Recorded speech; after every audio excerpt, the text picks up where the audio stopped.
If you live anywhere near Tornado Alley, you probably recognize this as a tornado siren.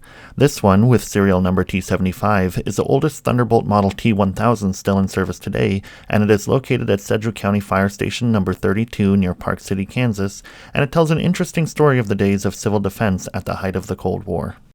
In the early 1950s, there was a push, both locally and nationally, to install outdoor sirens to warn of an impending nuclear air raid, an event that at the time seemed more like an eventual certainty than a mere possibility.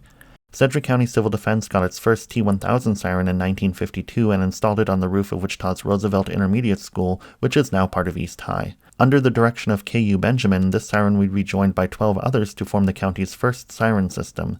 This included Siren T-75, which was installed at the 54 Drive-In Theater at Kellogg and Rock. These civil defense sirens were referred to by the media as atomic bomb sirens, and it wasn't until 1957, when a tornado leveled the Kansas City suburb of Ruskin Heights, that officials came up with a plan to use these sirens to warn of severe weather.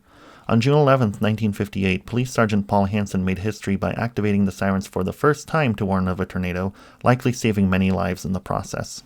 Today, these sirens are known almost exclusively as tornado sirens, and the county's original fleet of 13 has grown to 153, with more to be added in 2024. 4 of these sirens, including T-75, are the oldest Thunderbolts in the world still in use today.